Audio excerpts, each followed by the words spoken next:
Hello, അമ്മ മനസ്സിൻ്റെ പുതിയൊരു എപ്പിസോഡിലേക്ക് എല്ലാവർക്കും സ്വാഗതം. ചാനൽ ആദ്യമായിട്ട് കാണുന്നവരാണെങ്കിൽ ഒന്ന് സബ്സ്ക്രൈബ് ചെയ്തിട്ട് ലൈക്ക് ചെയ്യണേ. അങ്ങനെ ജാനകി നല്ല ദേഷ്യത്തിലാണുള്ളത്.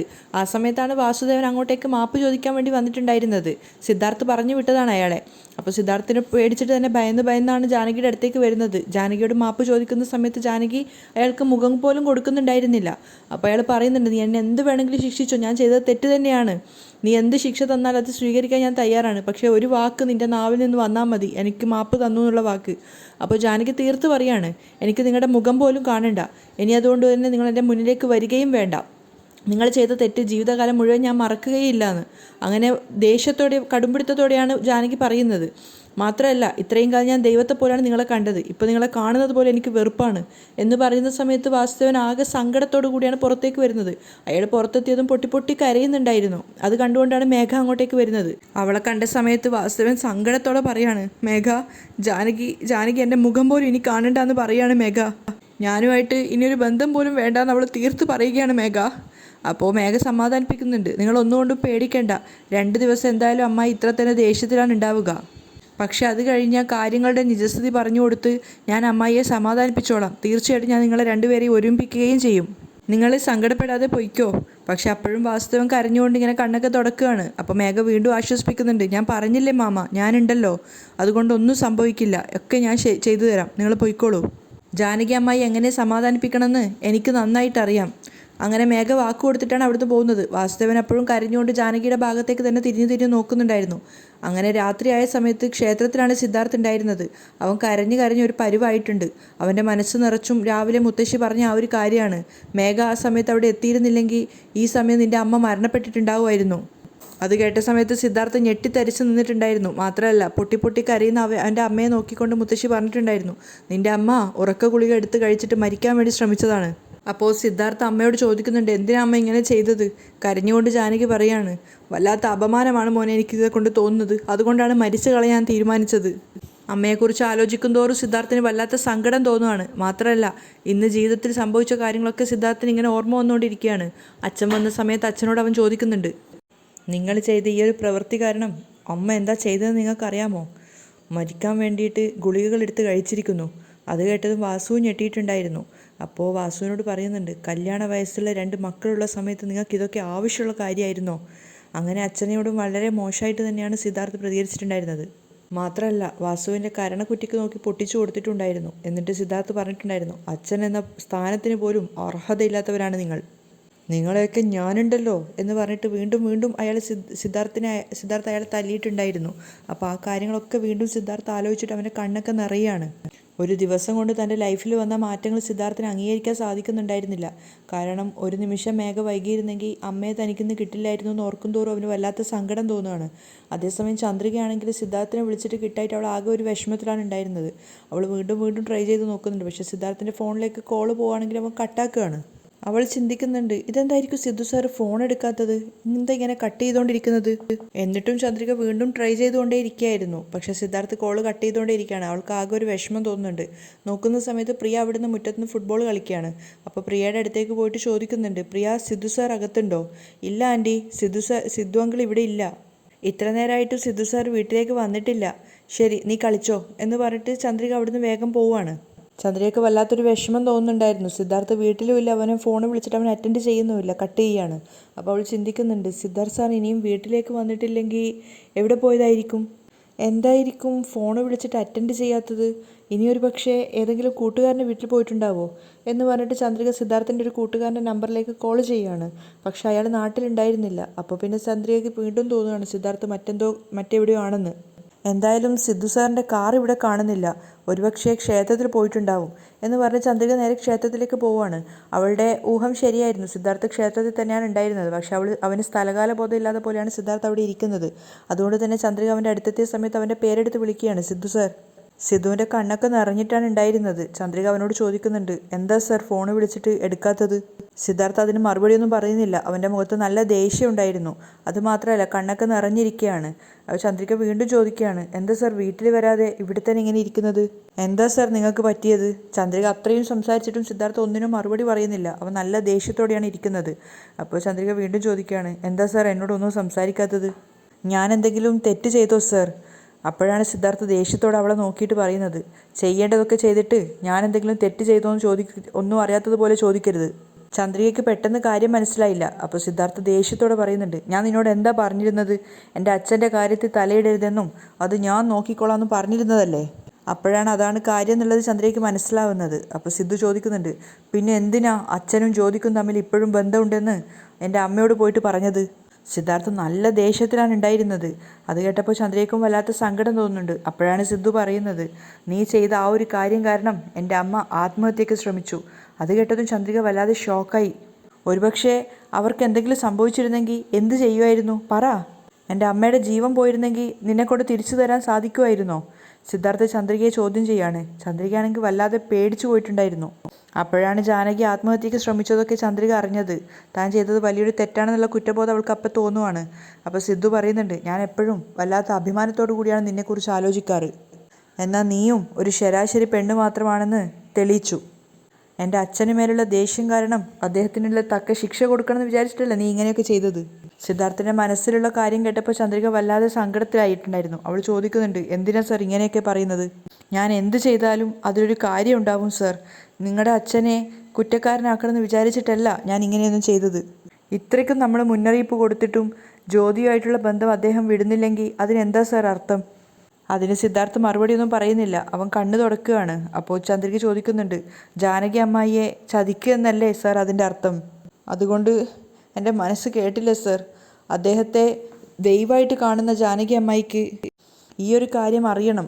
അപ്പോൾ മാത്രമേ അദ്ദേഹം ജ്യോതിയുമായിട്ടുള്ള ആ ഒരു വഴിവിട്ട ബന്ധം അവസാനിപ്പിക്കുള്ളൂ എന്നാണ് ഞാൻ കരുതിയത്. ചന്ദ്രിക പറയുന്നതൊക്കെ സിദ്ധാർത്ഥ് കേൾക്കുന്നുണ്ടെങ്കിലും അവൻ അവളെ നോക്കുകയോ അല്ലെങ്കിൽ തിരിച്ച് മറുപടി കൊടുക്കുകയോ ഒന്നും ചെയ്യുന്നുണ്ടായിരുന്നില്ല. അപ്പോഴും നല്ല ദേഷ്യത്തിൽ തന്നെയാണ് ഉണ്ടായിരുന്നത്.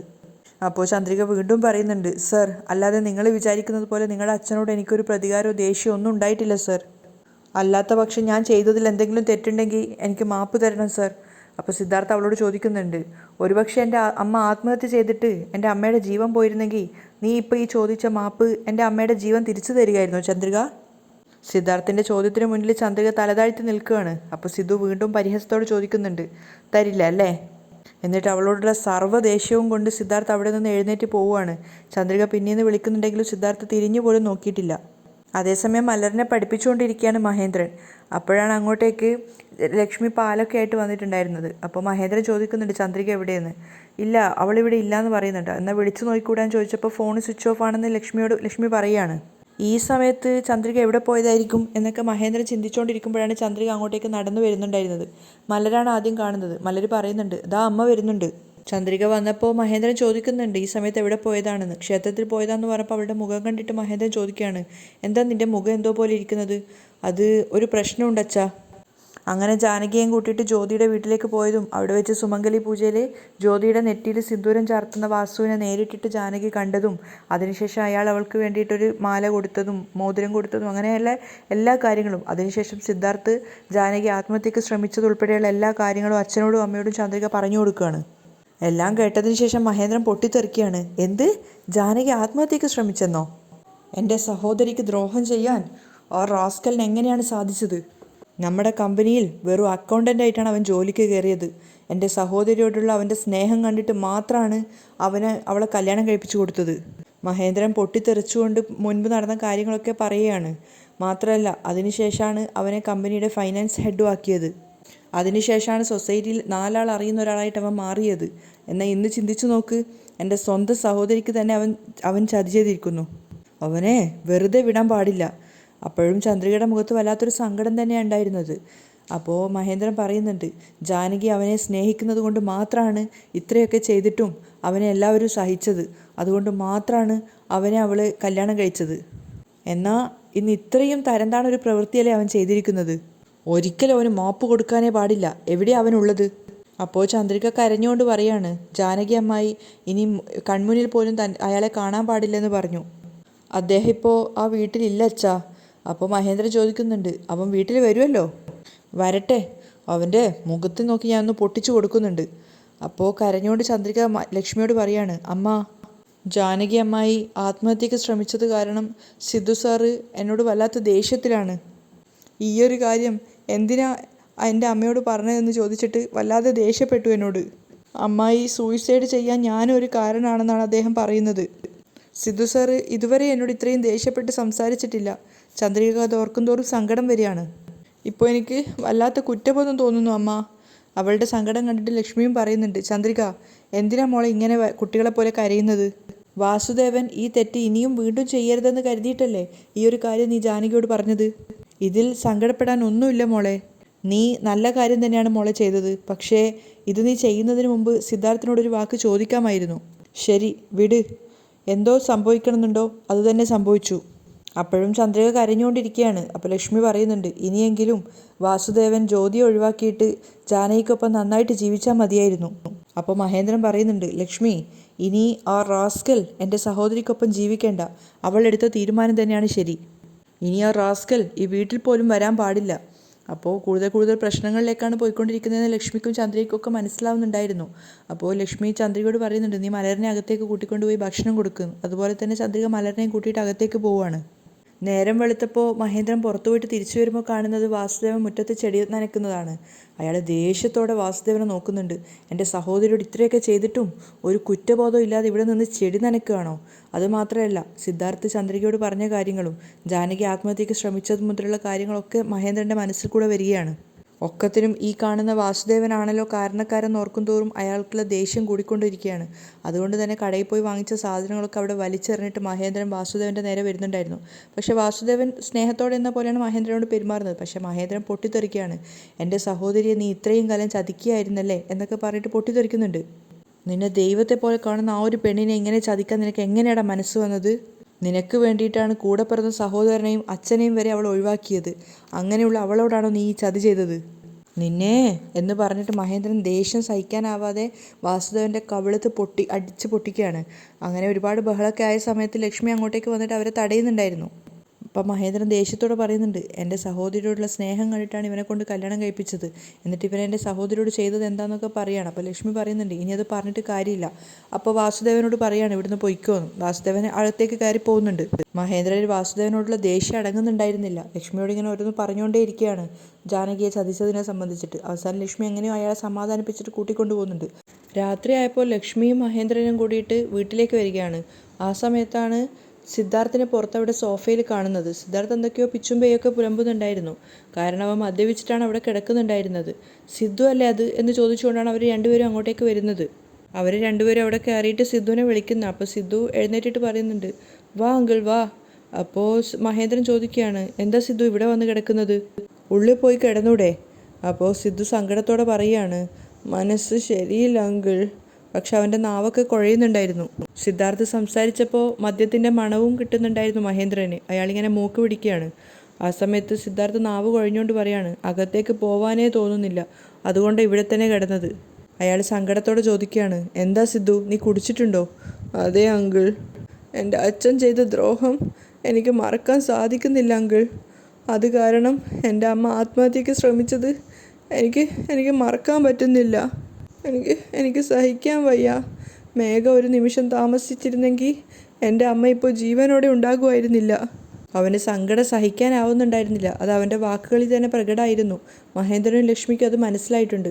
അപ്പോൾ സിദ്ധു സങ്കടത്തോടെ പറയാണ്, ഞാൻ എത്ര പ്രാവശ്യം ചന്ദ്രികയോട് പറഞ്ഞു അങ്കിൾ, എൻ്റെ അമ്മയോട് ഈ കാര്യത്തെക്കുറിച്ച് സംസാരിക്കരുതെന്ന്. പക്ഷേ അവൾ പറഞ്ഞു. അങ്ങനെ പറഞ്ഞതുകൊണ്ടാണ് അമ്മ ആത്മഹത്യയ്ക്ക് വേണ്ടി ശ്രമിച്ചത്. ചന്ദ്രികയെ സിദ്ധാർത്ഥ് വല്ലാതെ തെറ്റിദ്ധരിച്ചിരിക്കുകയാണെന്ന് അവർക്ക് രണ്ടുപേർക്കും മനസ്സിലായി. മഹേന്ദ്രൻ പറഞ്ഞു കൊടുക്കുന്നുണ്ട്, സിദ്ധു, ചന്ദ്രിക ജാനകിക്ക് നല്ലത് വരണമെന്ന് മാത്രം വിചാരിച്ചിട്ട് ചെയ്തതാണ്. പക്ഷേ ജാനകി ഇങ്ങനെയൊരു കാര്യം ചെയ്യുമെന്ന് അവൾ സ്വപ്നത്തിൽ പോലും കരുതി കാണില്ല. ചന്ദ്രികയെ നീ സംശയിക്കല്ല മോനെ. അയാളെ സ്നേഹത്തോടെ പറയാണ്. അപ്പോൾ സിദ്ധു പറയുന്നുണ്ട്, നല്ലൊരു കാര്യമാണെങ്കിൽ പോലും കേൾക്കുന്ന ആൾക്കത് വിഷമം ഉണ്ടാക്കുമെങ്കിൽ ആ ഒരു കാര്യം പറയാതിരിക്കണം അങ്കിൾ. അമ്മ നന്നായിരിക്കാനാണ് ചെല്ലമ്മ ആഗ്രഹിക്കുന്നതെങ്കിൽ അവരുടെ ജീവിതം പോലും കളയുന്ന കാര്യമാണ് അവളിപ്പോൾ പറഞ്ഞു കൊടുത്തിരിക്കുന്നത്.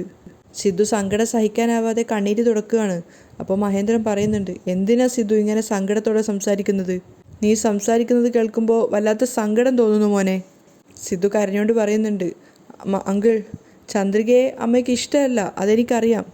ആ ഒരു കാര്യം പറഞ്ഞ് ഞാൻ അമ്മയെ പലപ്പോഴും വഴക്ക് പറഞ്ഞിട്ടുണ്ട് അങ്കിൾ. പക്ഷേ എന്നാലും ഞാൻ എൻ്റെ അമ്മയെ ഒരുപാട് സ്നേഹിക്കുന്നുണ്ടെന്ന് അറിയില്ലേ അങ്കിളിന്? നീ നിൻ്റെ അമ്മയെ എത്രത്തോളം സ്നേഹിക്കുന്നുണ്ടെന്ന് എനിക്ക് നന്നായിട്ട് അറിയാം മോനെ. ചന്ദ്രികയെ നീ ഇത്രയധികം സ്നേഹിച്ചിട്ടും നിൻ്റെ അമ്മയുടെ സമ്മതത്തിന് വേണ്ടിയിട്ടാണ് നീ കാത്തിരിക്കുന്നതെന്നും അറിയാം. അപ്പോൾ സിദ്ധു സങ്കടത്തോടെ ചോദിക്കുകയാണ്, അങ്ങനെയൊക്കെ അറിയായിരുന്നിട്ടും എന്താ ചന്ദ്രിക അത് മനസ്സിലാക്കാത്തത് അങ്കിൾ?